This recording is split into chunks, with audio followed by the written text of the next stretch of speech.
Hey, yo, this Jake people with the Bitcoin behind the bar. I'm coming at you again. I got me some new equipment in the building, but I want to talk to y'all about one thing, man. NFTs. Let's talk NFTs. And I'm going to bring it to you from a perspective of the alcohol world, right? So check it. Your boy is appreciative to everybody who supported me, man. I put it back into the channel, as you can see, and I'm trying to get better and let y'all feel what I'm trying to do. You know what I'm saying? Hey, but anyway, let's talk about this NFT thing. Let's talk about NFT. I'm not a big fan of NFT because I don't think it's ready yet. I don't think the NFT world is really ready yet because we don't know what blockchain to actually put NFTs on and trust.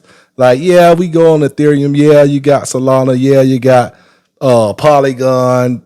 But the real blockchain, well, actually, the real chain that you need to trust the most is Bitcoin.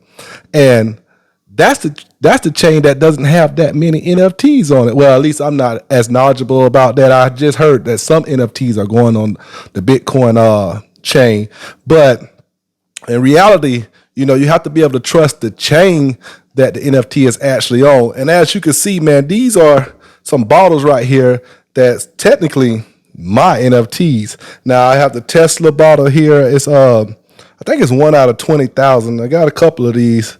Your boy just low key flex. You know what I'm saying? That's what NFTs are for. And then we got the Barack Obama edition of the Hennessy right here. Now this is a dope bottle, and it was one of 180,000 of the VS 750 ml. So that one won't be coming out ever again. And this is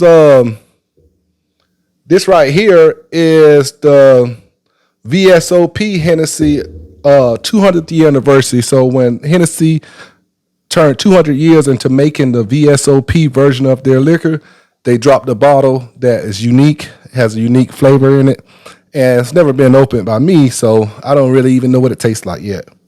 So check it. These are what I call blue chip NFTs. So these will be your, I guess, the crypto punks, Bored Apes, things like that. But I don't even think those are the blue chip NFTs. I think the NFT world has something better that it has, and I think it's in healthcare. I think NFT world is very, very much needed in healthcare. I think you should wear your identity of, or at least have the ability to pull up the identity of your whole health status, and to actually be able to post it somewhere where somebody else across the world that probably seen your condition, even if it's really rare, they can actually look into it and say, hey, I seen that before, and I know how to navigate through solving this disease state. So that's where I think NFTs are needed the most, because you could put it on a chain and somebody can, in their off days, or some student can be doing some type of studying, and they can study a disease state that you may have or some kind of health condition, and they can actually solve a bigger problem than like just, hey, I got a collectible like these bottles right here or something. But NFTs will be needed, because I wouldn't mind having like these bottles right here certified as official. The only thing I have on a bottle like this is a number. Like it says 79,948 of 180,000. So this is official. Now the unofficial number, it would be like this Tesla that's supposed to have 20,000 that came out, but they can drop more and more, and it can be the same look. So I guess that's just like fiat currency.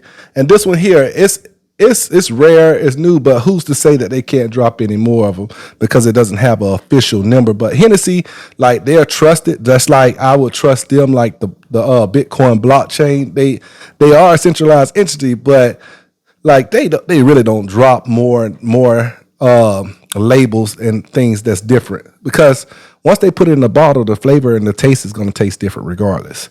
So NFTs, you want to go for the blue chip or something of importance that will help you out in the future, like healthcare or something like that. I believe that is the NFT world that we need to look into, and we need to actually pick a great blockchain to put these NFTs on.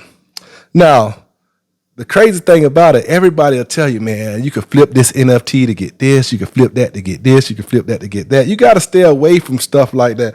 See, things like that is like celebrity liquors, like such as the Ciroc Passion, the Kevin Hart's Grand Cormino. Man, they're like a flash.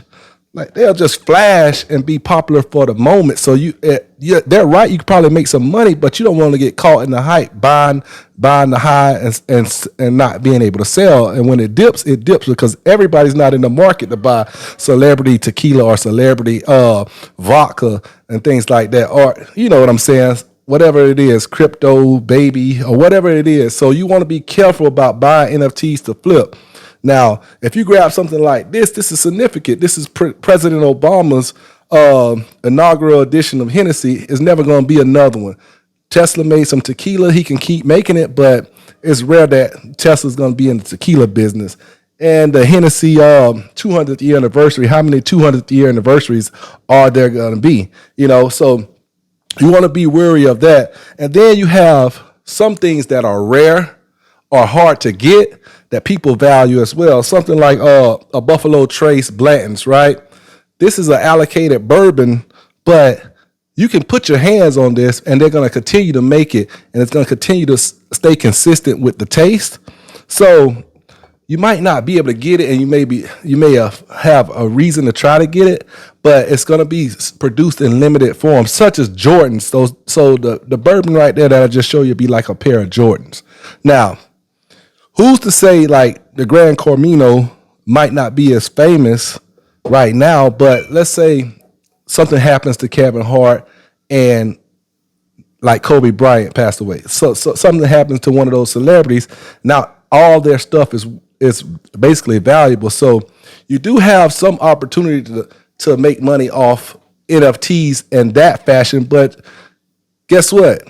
You got to know who's behind these NFTs. So if you don't know if it's like a celebrity or somebody with clout that's behind the NFT, you don't really know if that fame or that prestige that they have will be something that you can profit off of. Had to get me a sip, you know. I got that good yike in there, you know what I'm saying? But I believe the NFT world is going to be big when you can use it for like, hey, you go to the job interview, hey, pull up my degrees, here go my transcripts, here go my resume, stuff like that. Or you can just send it to them prior to actually going into the job interview. Stuff like car registrations, all your medical records, like degrees, certifications, things like that will be very, very, very great having your name and attached to the blockchain where you have everything in one. Like your social security, birth certificate, those things are hard to keep up with. Basically, they are NFTs, but imagine you become an NFT or something like that. Basically, that's what I'm saying. A lot of people that's about Bitcoin and about freedom, they don't want any of their information as an NFT, but it can be helpful in certain areas, like especially in healthcare. If you're not taking care of yourself or if you're just struggling with some type of disease state, it'll be very beneficial to you in the future. But the frenzy of over NFTs, these JPEGs and these pictures, they're fun.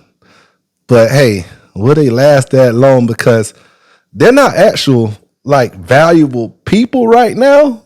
I don't know how valuable somebody artwork would be that is an unknown artist, you know? So it's tough with the NFT world. And I just wanted to show you like how we can transition like the real world collectibles, like these type of bottles and stuff like that. And we could place them in the NFT world, like maybe put a tag on certain things and boom, you know, this is original bottle from Hennessy. It's this, is that, it's yada, yada, yada. This is the original from Tesla. This is that and that. So I think NFTs really do have a valuable place in the crypto sphere, but we might need to be a little patient. Might need to be a little patient on NFTs because jumping into it early, you may get lucky, but hey, jumping in too early, you may get wrecked. Now, I'd rather be safe than sorry with NFTs and stuff like that. And the hardest part for me when I think about it is choosing the right blockchain. the blockchain that the NFT lives on is the issue. It might not be nothing wrong with the project, but the blockchain that it lives on could be the issue. So that's what I want to talk to you about, NFTs. I hope y'all got something out of it, man. I know I'm Bitcoin behind the bar. Normally I talk about Bitcoin, but we talk about the bar and NFTs and collectibles. So this Jake Fever. Thank you for tuning in. Yes, sir. Yo, thank y'all again for tuning in to Bitcoin Behind the Bar with Jake Fever. If you like my gear, everything that I got on, man, you can visit jakefever.com. And thanks to the Gentlemen of Crypto for letting me use their platform. And you can use GENTS5 to get 5% off any of my gear. Thank you very much. I'll pop the code up somewhere around here. Yes, sir.